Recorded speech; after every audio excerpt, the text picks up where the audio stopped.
La curva de la serpiente. La curva o la ruta número 3 es una desértica ruta argentina ubicada por la Patagonia. Dicha ruta es la única entrada y salida a el pueblo.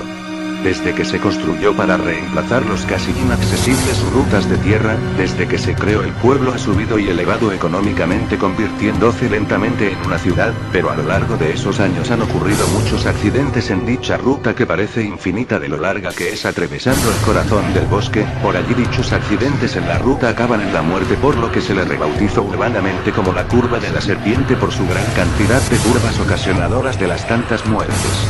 Según los pobladores, dicho camino no debe cruzarse de noche ni en vehículo ni caminando.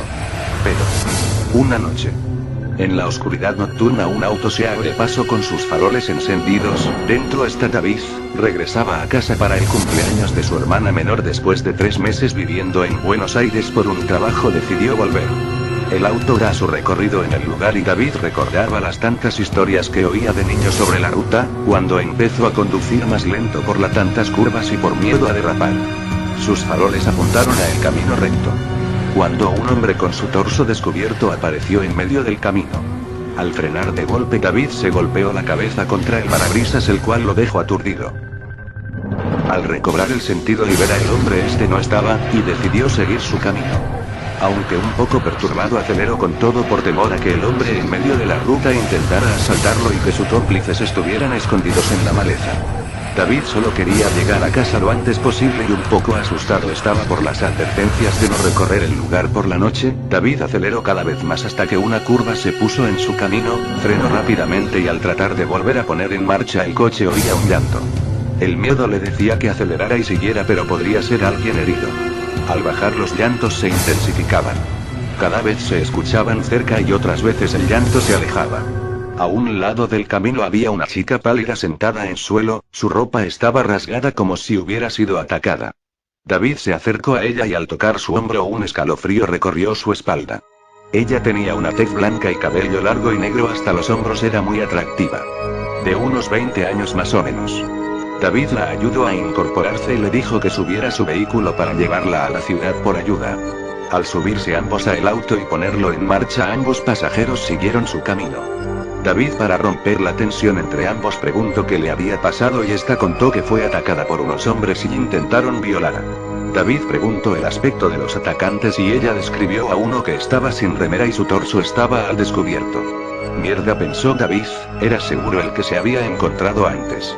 En su viaje, David preguntó el nombre de la joven y esta dijo Ana Gutiérrez. Al escuchar ese nombre, David empezó a dolerle la cabeza y recordó una de las tantas historias del lugar sobre una chica en el año 1978 que fue violada y asesinada en la ruta cuando ella esperaba a su novio para que la recogiera. Según esa historia que le decían sus amigos todas las noches, su espíritu recorre la ruta para hallar que alguien la lleve. David preguntó por preguntar que si sabía qué año es. Ella lo miró sorprendido y dijo: me extraña que lo preguntes, es el año 78. David pensó que se estaba metiendo en algo muy grande. David miró la entrepierna de la joven y vio cómo escurría sangre. David cerró los ojos por un momento y al abrirlo el grito de la chica lo sobresaltó y esta ya no estaba. Había sangre en el asiento de David. Al cabo de 5 minutos empezó un desperfecto y el auto poco a poco empezó a perder velocidad. David se estaba aterrando, estaba solo en el lugar y el auto no parecía que volviera a funcionar. David se aventuró a recorrer lo más posible el lugar y huir. Empezó su caminata rápida por la ruta rezando que nada apareciera.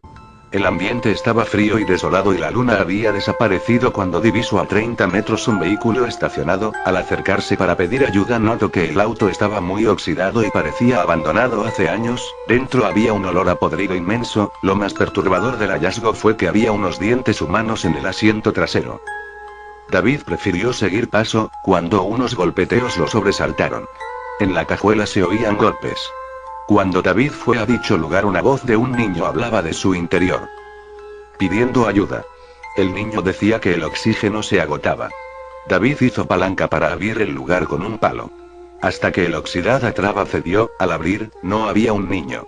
De hecho, no uno vivo. Era un esqueleto de un niño que le faltaban casi todos los dientes. David se alejó corriendo mientras seguía oyendo al niño pidiendo ayuda. Ya el lugar estaba raro, había en cada esquina de curva un auto oxidado, y cada uno con algún cuerpo o con signos de choques. David llegó a la última curva ya que todo el trayecto era derecho y allí a unos kilómetros vio en la oscuridad las luces de las casas. David no lo podía creer, esas luces eran hermosas, corrió lo más que pudo. Y mientras lo hacía en cada parte de la ruta había una gran fila de gente. Pero no gente común.